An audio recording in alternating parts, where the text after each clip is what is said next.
Magandang araw mga kababayan. Narito na ang pinakabagong ulat sa lagay ng panahon ngayong araw, May 26, 2026, Tuesday. Patuloy na nagpapalakas ang low pressure system sa timog silangan ng bansa. Anumang oras, posible na itong maging bagyo. May pagbabago ba sa direksyon ito? Yan ang aalamin natin ngayong araw. Para naman lagi kang updated sa lagay ng panahon, i-click mo lang ang subscribe button.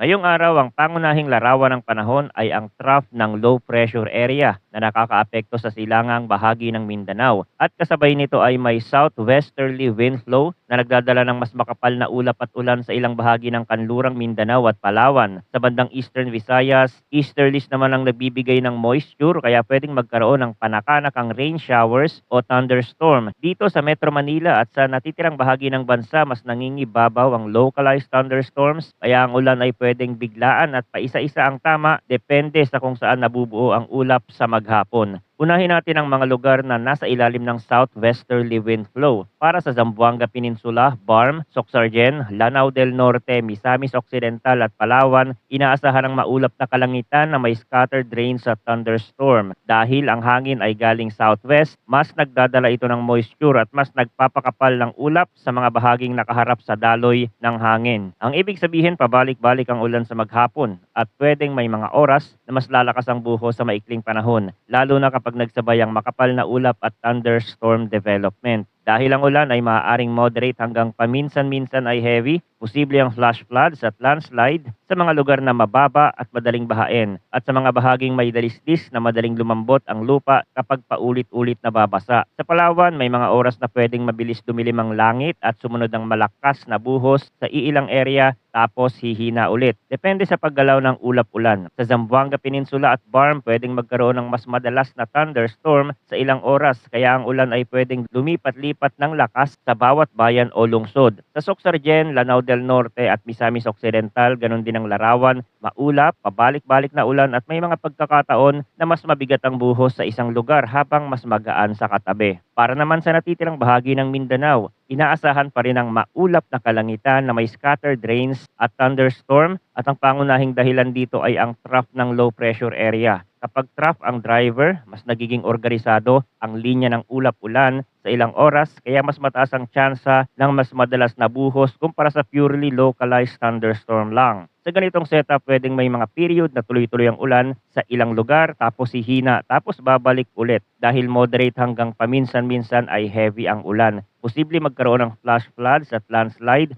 lalo na kung ang isang thunderstorm burst ay tumapat at nagtagal sa iisang area. Sa silangang bahagi ng Mindanao, mas kapansin-pansin ang epekto ng trough dahil doon madalas mas madaling magtipon ng moisture at ulap. Kaya ang biglaang buhos ay pwedeng lumabas anumang oras kapag naging aktibo ang thunderstorm cell. Sa Eastern Visayas, ang inaasahan ay partly cloudy to cloudy skies na may isolated rain showers o thunderstorms. At ang sanhi nito ay easterlies. Dito, mas paisa-isa ang tama ng ulan, pwedeng may mga oras na mainit o bahagyang maliwanag. Tapos biglang kakapal ang ulap at uulan sa ilang lugar. Kapag tumama ang severe thunderstorm, posible ang flash floods at landslide. Kaya kahit isolated ang paglalarawan, pwedeng maging malakas ang buhos sa maikling oras kapag tinamaan ang isang bayan o lungsod ng thunderstorm cell. Dito naman sa Metro Manila at sa natitirang bahagi ng bansa, partly cloudy to cloudy skies din ang inaasahan na may isolated rain showers o thunderstorm at ang sanhi nito ay localized thunderstorm. Ito ang klase ng pag-ulan na mabilis mabuo, mabilis lumakas at minsan mabilis ding tumila. Karaniwan, mas tumataas ang tsansa nito kapag umiinit na ang panahon bandang tanghali hanggang hapon dahil doon mas aktibo ang convection. Ngayon, tingnan natin ang hangin at kondisyon ng dagat dahil dito rin makikita kung saang baybayin ang mas ramdamang ihip at alon.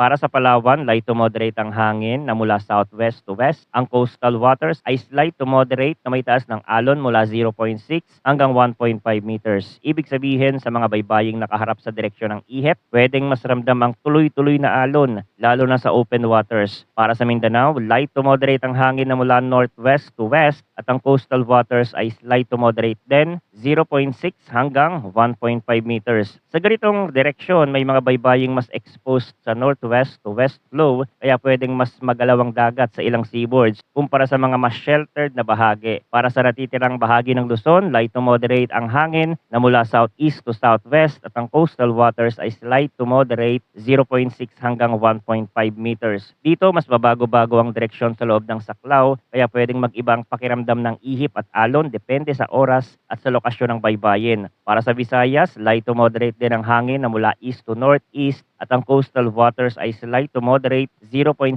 hanggang 1.2 meters. Mas mababa ang upper range sa Visayas kaya mas kalmado ang baseline. Pero pwedeng mag-iba ang sea state kapag may thunderstorm activity sa malapit na karagatan. Ngayon, silipin natin ang latest tropical threat potential update na inilabas ng Pag-asa. Para sa week 1 mula May 25 hanggang May 31, may TC-like vortex o TCLV na present sa loob ng PMD. Sa model forecast, ang TCLV-1 sa Eastern TCAD region ay inaasahang kikilos papasok sa eastern portion ng PAR na may moderate to high probability of tropical cyclone formation. Kasabay nito ang TCLV-2 ay likely na lilitaw din sa western boundary ng PAR na may low to moderate likelihood of development sa week 1. Dito, malinaw na may dalawang sistema ang binabantayan. Yung isa ay manggagaling sa silangan na may mas mataas na chance ng pagbuo bilang bagyo at yung isa naman ay nasa kanlurang bahagi na may mas moderate chance kumpara sa una. Pero hindi rin dapat baliwalain dahil may possibility ng development. Para sa week 2 mula June 1 hanggang June 7, ang forecast